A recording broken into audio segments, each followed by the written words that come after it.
देहरादून में महोत्सव 2023 से 24 का होगा शुभारंभ। वार्षिक अधिवेशन उत्तराखंड राज्य जनजातीय महोत्सव में शामिल होंगे सीएम धामी। यूसीसी के लिए विशेष सत्र बुलाने की तैयारी। मुख्यमंत्री ने कहा जल्द कमेटी सरकार को सौंप देगी ड्राफ्ट रिपोर्ट, फिर बढ़ा समिति का कार्यकाल।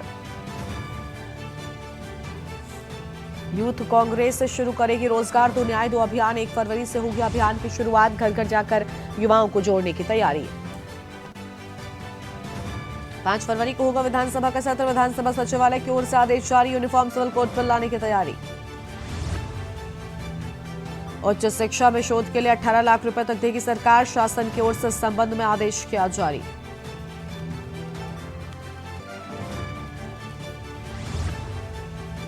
सर्दी का सितम जारी। सुबह शाम ठंड से कांप रहे लोग। अगले 2 दिन ठंड रहेगा मौसम। आप देख रहे हैं के न्यूज, खबरों का सारथी। नमस्कार, आप देख रहे हैं के न्यूज इंडिया। मैं हूं आपके साथ गरिमा वाजपेयी और खबर उत्तराखंड में आप सभी का स्वागत है। देहरादून से बड़ी जानकारी आपको हम बताते हैं। सीएम पुष्कर सिंह धामी का आज का जो कार्यक्रम है वो भी आपको बताते हैं। सीएम आवास सभागार जाएंगे सीएम पुष्कर सिंह धामी। 11 बजे संघ के वार्षिक अधिवेशन में प्रतिभाग करेंगे सीएम।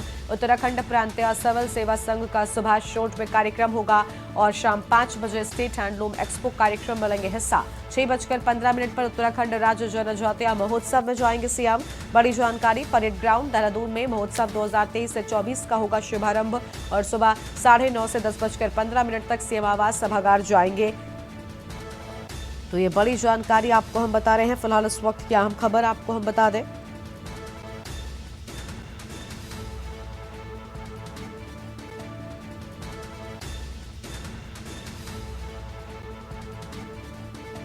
देहरादून से खबर। सीएम पुष्कर सिंह धामी का आज का क्या कुछ कार्यक्रम रहने वाला है वो आपको हम बताते हैं। सीएम आवास सभागार पहुंचेंगे सीएम पुष्कर सिंह धामी।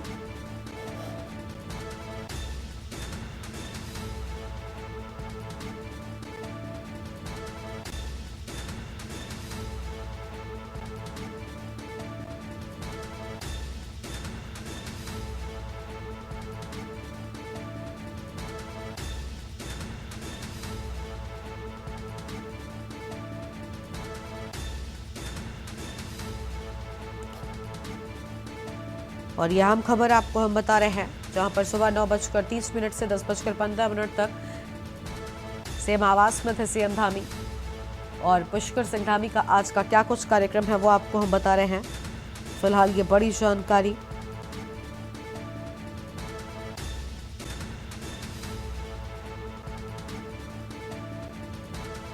ग्यारह बजे संघ के वार्षिक अधिवेशन में पहुंचेंगे।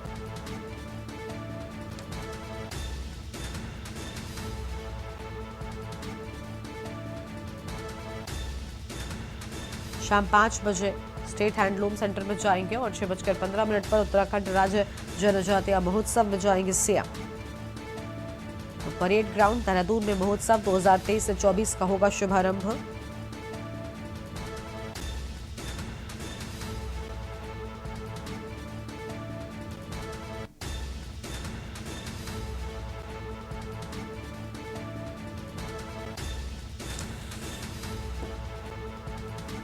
और इसी खबर पर बातचीत के लिए हमारे साथ हमारे संवाददाता अंकित काला जुड़ चुके हैं। अंकित, मुख्यमंत्री का आज का क्या कुछ डे प्लान है, पूरी जानकारी विस्तार से बताएं। देखिए गरिमा, मुख्यमंत्री पुष्कर सिंह धामी आज भी काफी व्यस्त है और 3 बड़े उनके महत्वपूर्ण कार्यक्रम हैं। अब से थोड़ी देर में सीएम पुष्कर सिंह धामी देहरादून के सुभाष रोड स्थित पैसिफिक होटल में पहुंचेंगे, जहां पर कि वो वार्षिक अधिवेशन का शुभारंभ करेंगे और इस कार्यक्रम को संबोधित करेंगे। तमाम जो अधिकारी हैं वो इस कार्यक्रम में उपस्थित रहेंगे। सीएम पुष्कर सिंह धामी तमाम अधिकारियों से ये अनुरोध करते हुए नजर आएंगे कि अंतिम छोर में बैठे हुए व्यक्ति तक किस तरीके से सरकार की योजनाओं का लाभ पहुंच सके, इसको लेकर के कार्य किए जाएं। और इसके अलावा भी केंद्र और राज्य सरकार की क्या कुछ सोच है और किस तरीके की उपलब्धि है, इसका भी बखान करते हुए सीएम पुष्कर सिंह धामी नजर आएंगे। तो अब से थोड़ी देर में सीएम पुष्कर सिंह धामी इस कार्यक्रम में शिरकत करेंगे। उसके बाद फिर सीएम पुष्कर सिंह धामी एक एक्सपो का उद्घाटन करने वाले हैं। इसमें बतौर मुख्य अतिथि सीएम पुष्कर सिंह धामी प्रतिभाग करेंगे और इसके बाद फिर देर शाम करीबन 6:15 के करीबन परेड ग्राउंड देहरादून पहुंचेंगे। यहाँ पर जो विभिन्न जनजातियों के द्वारा एक महोत्सव का आयोजन किया गया है। 3 दिनों तक ये महोत्सव चलना है इस महोत्सव का शुभारंभ मुख्यमंत्री के कर कमलों से होने जा रहा है और इस एक्सपो के माध्यम से जो उत्तराखंड की संस्कृति है और जो विभिन्न जनजाति से जुड़े हुए जो लोग हैं उनकी इस संस्कृति से लोगों को रूबरू कराने के लिए इस महोत्सव का आयोजन किया गया है। तो आज मुख्यमंत्री देर शाम परेड ग्राउंड में पहुंच करके इस महोत्सव का भी शुभारंभ करेंगे और 3 दिनों तक ये जो महोत्सव चलेगा इसमें रंगारंग जो सांस्कृतिक कार्यक्रम है वो आयोजित किए जाएंगे। इसके अलावा प्रदर्शनी का भी आयोजन किया गया है जिसमें कि लोग निःशुल्क इस प्रदर्शनी का लाभ ले सकते हैं। तो आज के 3 बड़े महत्वपूर्ण कार्यक्रम हैं और फिर थोड़ी देर में मुख्यमंत्री पैसिफिक होटल पहुंचने वाले हैं जहां पर कि वो वार्षिक अधिवेशन का शुभारंभ करेंगे। बिल्कुल साफ तौर पर मुख्यमंत्री का क्या कुछ कार्यक्रम है वो हमने जाना। अंकित बने रहेगा हमारे साथ में, हम आगे भी आपसे अपडेट लेंगे। तो ये बड़ी जानकारी आपको हम बता रहे थे जहां पर मुख्यमंत्री का आज का क्या कुछ कार्यक्रम है, आज के किन कार्यक्रमों में मुख्यमंत्री शिरकत करने वाले हैं, उन सबसे जुड़ी अहम जानकारी हमने आपके साथ में साझा की है। अंकित बने रहिएगा हमारे साथ में, आगे भी लेंगे आपसे अपडेट। तो सीएम आवास सभागार जाएंगे सीएम पुष्कर सिंह धामी, बड़ी खबर आपको हम बता रहे हैं।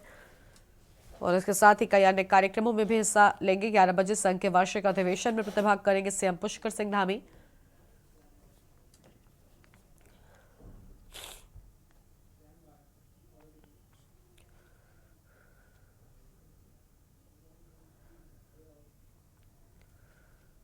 अगली खबर आपको हम देहरादून से बताते हैं जहां 5 फरवरी से शुरू होगा विधानसभा का सत्र। विधानसभा सत्र की अधिसूचना जारी की गई है। 5 फरवरी से शुरू होगा विधानसभा का सत्र, सुबह 11 बजे कार्यवाही शुरू होगी।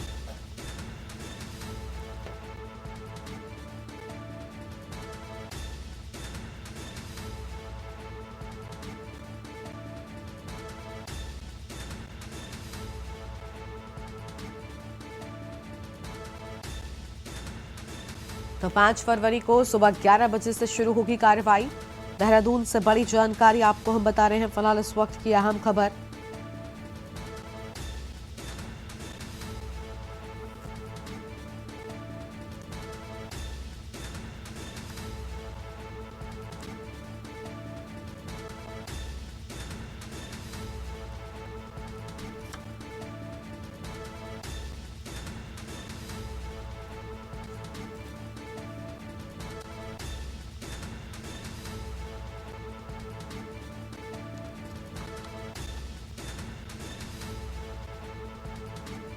और 5 फरवरी से विधानसभा का सत्र शुरू हो जाएगा।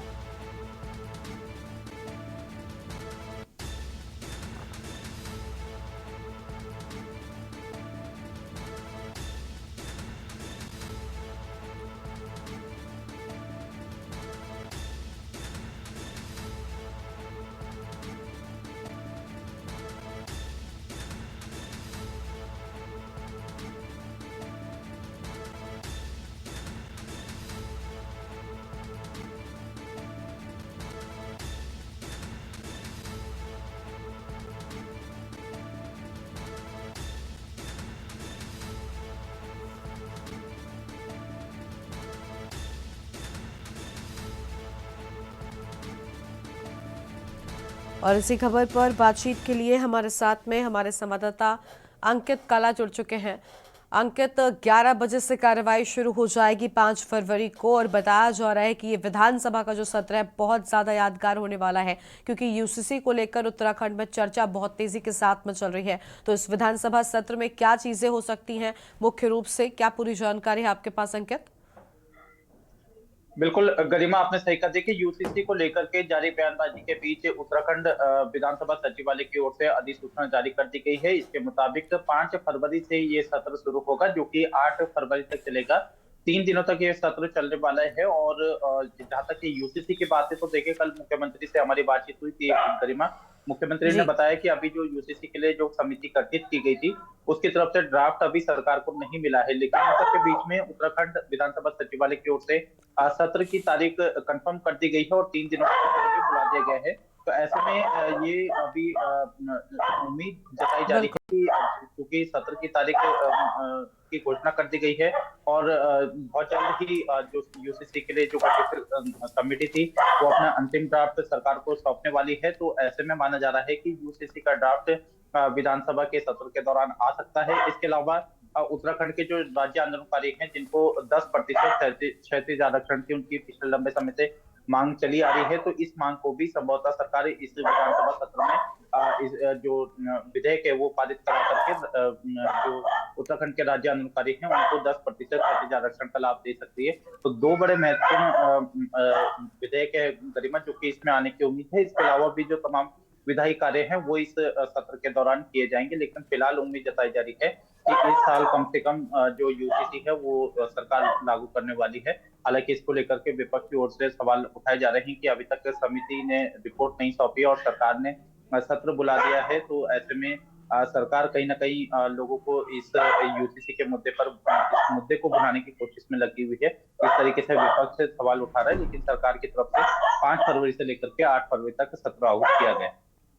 बिल्कुल बिल्कुल अंकित, तो देखिए यूसीसी को लेकर हमने बात की। एक तरफ यूसीसी की जो समिति गठित की गई थी उसका कार्यकाल लगातार बढ़ता जा रहा है, तो भले ही सत्र हो रहा हो, लेकिन क्या वाकई में यूसीसी अपने अंतिम चरण में पहुंच सकता है? क्योंकि जिस तरीके से एक के बाद एक कर कार्यकाल को बढ़ाया जाता गया, इस पर बातचीत होती रही, तो ऐसे में विपक्ष ये भी आरोप लगाता है कि यूसीसी को लेकर सिर्फ और सिर्फ सत्ता पक्ष की ओर से ढिंढोरा पीटा जाता है। देखिए, ये एक जायज सवाल है। 2022 से लगातार ये समिति काम कर रही है और अब इसको 2 साल का कार्यकाल पूरा होने वाला है। और जस्टिस जो रंजना देसाई है वो खुद पहले बता चुके हैं कि उनकी जो कार्रवाई है वो पूरी हो चुकी है। अब ड्राफ्ट में कुछ संशोधन करना है, उसकी प्रिंटिंग करनी है, उसमें आपको इतना समय लग रहा है।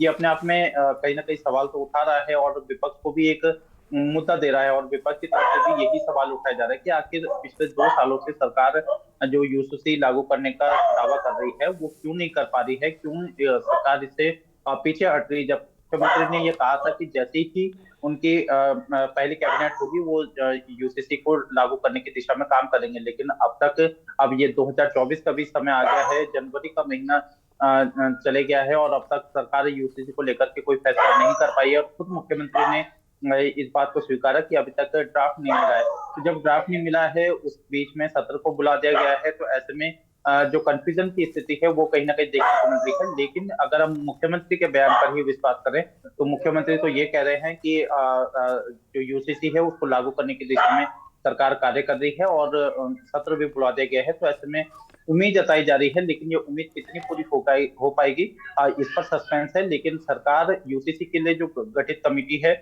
उसका लगातार कार्यकाल बढ़ा रही है और अब 15 दिन का कार्यकाल और बढ़ा दिए गए हैं। ऐसे में कुछ भी कह पाना जल्दबाजी है, लेकिन उम्मीद बनी है कि जो सत्र की तारीख का जो ऐलान हुआ है, क्या पता उससे पहले समिति अपनी रिपोर्ट दे दे और सरकार इसका जो प्रस्ताव है वो विधानसभा में लेकर के आए। लेकिन विपक्ष ये मांग कर रहा है कि सत्र से पहले विपक्ष को ये ड्राफ्ट दिया जाए ताकि विपक्ष इसका आकलन करे और जो भी इससे जुड़े हुए जो खामियां हैं वो सदन में उठाने का काम करे। लेकिन अब तक खुद सरकार को ये ड्राफ्ट नहीं मिला है। ऐसे में इस तरीके से बयानबाजी लगातार चल रही है, लेकिन इन सबके बीच में सत्र की तारीख का ऐलान कर दिया है। ऐसे में उम्मीद जताई जा रही है कि संभवतः इस बार तो सरकार यूसीसी का ड्राफ्ट सदन में ला सकती है। बिल्कुल अंकित, बहुत शुक्रिया आपका हमारे साथ जुड़ने के लिए और अहम जानकारी के न्यूज इंडिया के दर्शकों के साथ में साझा करने के लिए। तो विधानसभा सत्र की अधिसूचना जारी की गई है। 5 फरवरी को 11 बजे सत्र की शुरुआत हो जाएगी और विधानसभा का सत्र शुरू हो जाएगा 5 फरवरी को। देहरादून से यह बड़ी जानकारी विधानसभा सत्र की अधिसूचना जारी किए जाने की बात सामने आई है।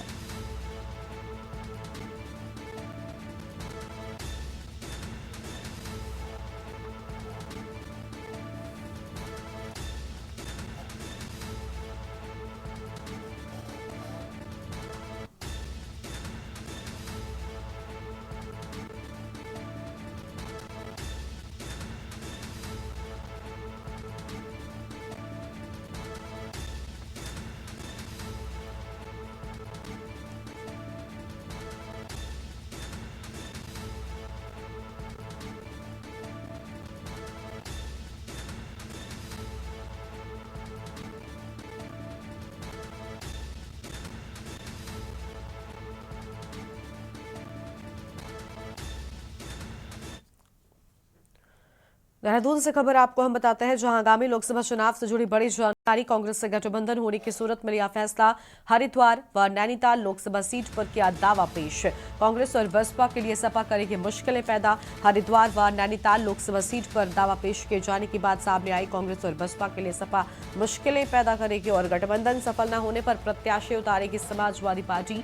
तो यह अहम खबर आपको हम बता रहे हैं, जहां पर गठबंधन सफल न होने पर प्रत्याशी उतारेगी समाजवादी पार्टी। कांग्रेस और बसपा के लिए सपा मुश्किलें पैदा करेगी।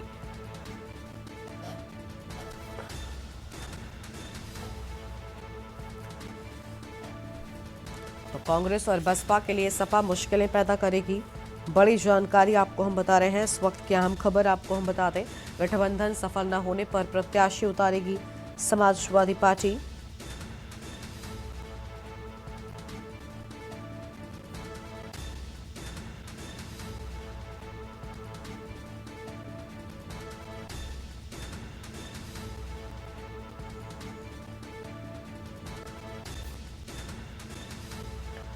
और कांग्रेस और बसपा के लिए सपा मुश्किलें पैदा करेगी।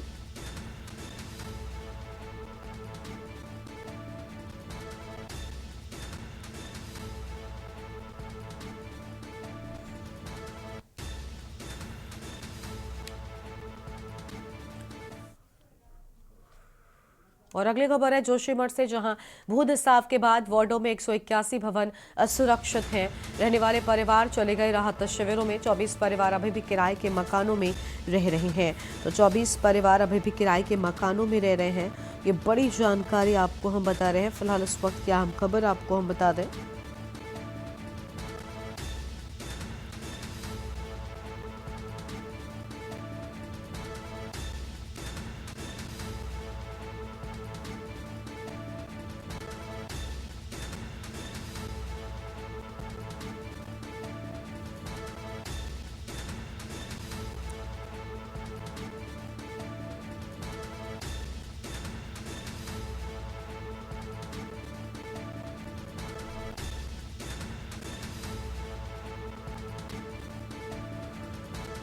तो यह अहम खबर आपको हम बता रहे हैं। फिलहाल इस वक्त की बड़ी जानकारी।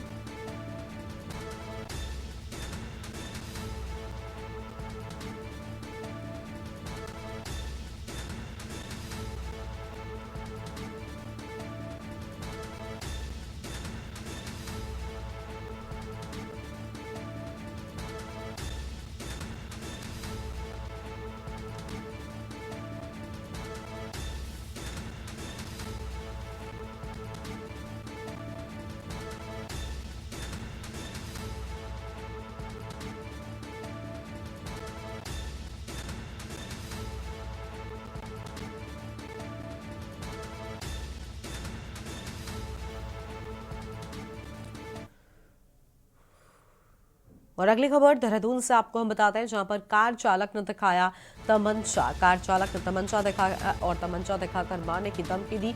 वीडियो सोशल मीडिया पर वायरल हुआ। बीती रात की घटना। पुलिस ने लिया संज्ञान। आरोपी विवेक अग्रवाल को गिरफ्तार किया। राजेंद्र नगर देहरादून का रहने वाला है आरोपी। बड़ी खबर आपको हम बता रहे हैं।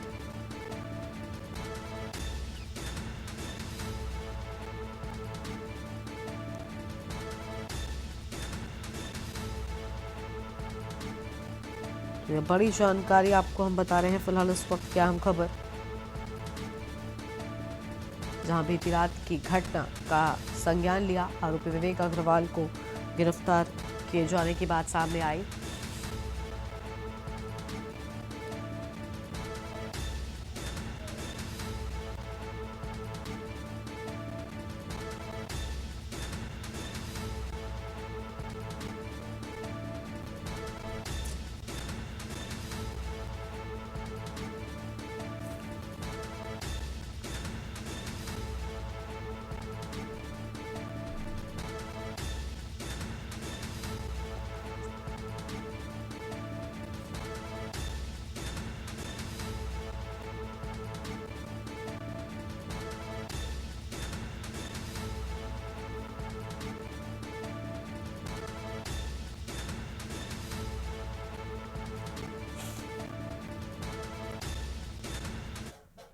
और अब सीधे आपको हम तस्वीरें दिखाते हैं उत्तर प्रदेश के लखनऊ से, जहां पर मुख्यमंत्री योगी आदित्यनाथ मौजूद हैं। उनके साथ में अनुराग ठाकुर की भी मौजूदगी है।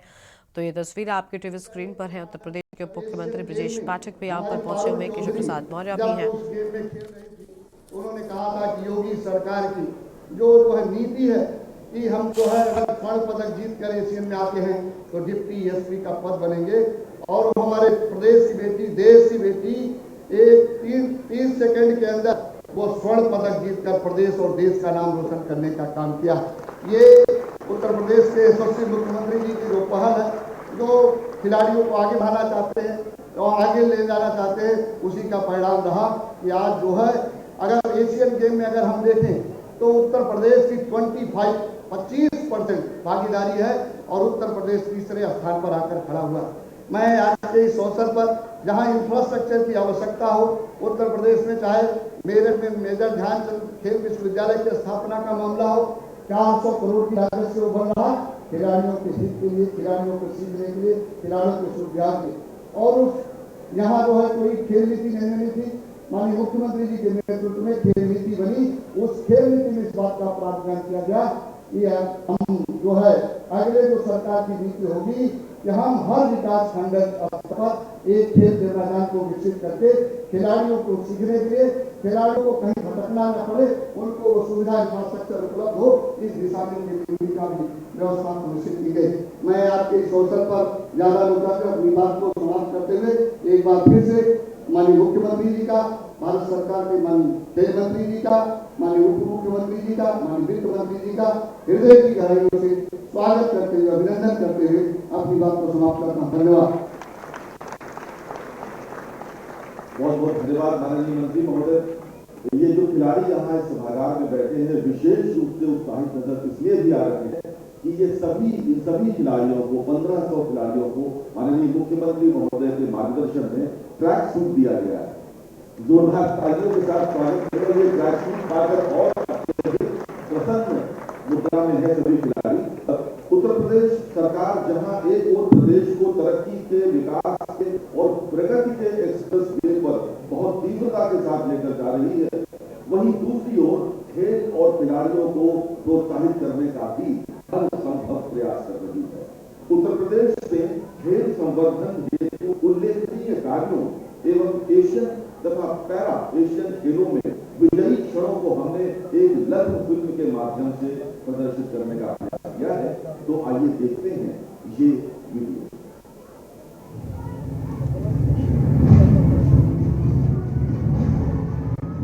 राष्ट्र को नेतृत्व देश का युवा देता है और खेल, स्पोर्ट्स उस युवा की ऊर्जा का, उसके जीवन निर्माण का प्रमुख स्रोत होता है।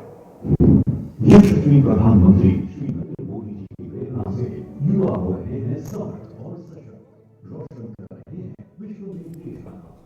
खेलो इंडिया, फिट इंडिया मूवमेंट, खेलो इंडिया यूथ गेम्स, संसद खेल महाकुंभ, यूनिवर्सिटी गेम्स और ग्रामीण खेल लीग ने स्थानीय खेल प्रतिभाओं को समान अवसर उपलब्ध कराकर उनको दी है नई उड़ान। माननीय मुख्यमंत्री योगी आदित्यनाथ जी के नेतृत्व में सामाजिक युवाओं वाले उत्तर प्रदेश में युवा शक्ति को विभिन्न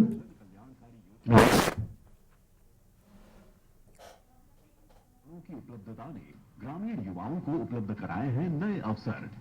माननीय मुख्यमंत्री जी के नेतृत्व में युवाओं को मिली hi tech sports facilities. Uttar Pradesh में पहली बार लागू हुई खेल नीति, सरकारी नौकरियों में बढ़ा खेल कोटा।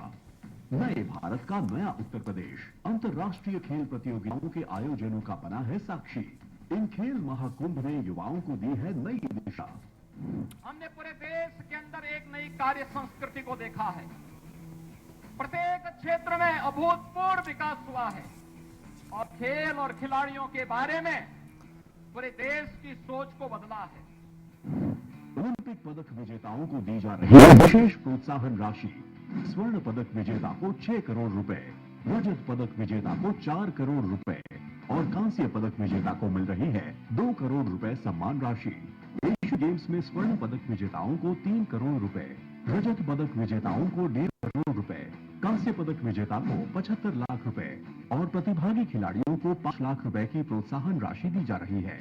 खेलों का प्रोत्साहन और खिलाड़ियों के सम्मान की इसी श्रृंखला में माननीय मुख्यमंत्री जी के कर कमलों से आज जिसमें एशियन गेम्स के स्वर्ण पदक विजेता खिलाड़ी पारुल चौधरी को एथलेटिक्स, अन्नू रानी को जैवलिन थ्रो, दीप्ति शर्मा को क्रिकेट, ललित कुमार उपाध्याय को हॉकी, रिंकू सिंह को क्रिकेट, अखिल शोराण को शूटिंग, अर्जुन देशवाल को कबड्डी के साथ ही पैरा एशियन गेम्स के स्वर्ण पदक विजेता सुहास एलवाई को बैडमिंटन और प्रवीण कुमार को ऊंची कूद के लिए किया जा रहा है सम्मानित। एशियन गेम्स में कुल 39 खिलाड़ियों ने प्रतिभाग किया, जिसमें 7 स्वर्ण, 9 रजत व 9 कांस्य। पैरा एशियन गेम्स में कुल 28 खिलाड़ियों ने प्रतिभाग किया, जिसमें 2 स्वर्ण, 5 रजत व 4 कांस्य तथा नेशनल गेम्स में कुल 427 खिलाड़ियों ने प्रतिभाग किया, जिसमें से 11 स्वर्ण, 24 रजत और 36 कांस्य पदक विजेताओं को कुल 61.89 करोड़ रुपए की पुरस्कार राशि से सम्मानित किया जा रहा है। साथ ही खेल प्रशिक्षकों को भी उनके योगदान के लिए किया जा रहा है सम्मानित। 4 स्वर्ण पदक विजेता खिलाड़ियों को पुलिस उपाधीक्षक, 2 रजत पदक विजेता खिलाड़ियों को जिला युवा कल्याण अधिकारी और 2 कांस्य पदक विजेता खिलाड़ियों की परिवहन विभाग में यात्री कर माल कर अधिकारी के पद पर नियुक्ति की जा रही है। मेरे मन में बस ये था, हमारी क्या पॉलिसी है कि मतलब यूपी से कि अगर गोल्ड आएगा तो सीधा डीएसपी ज्वाइन करोगे, तो मेरे दिमाग। तो लखनऊ के इंदिरा गांधी प्रतिष्ठान से आपको हम तस्वीरें दिखा रहे थे, जहां पर मुख्यमंत्री योगी आदित्यनाथ विशेष कार्यक्रम में पहुंचे हुए हैं। उनके साथ में दोनों ही उप मुख्यमंत्रियों की भी मौजूदगी थी। इस बुलेटिन में फिलहाल इतना ही। तमाम खबरों के लिए आप देखते रहिए के न्यूज इंडिया। नमस्कार। आप देख रहे हैं के न्यूज, खबरों का सारथी।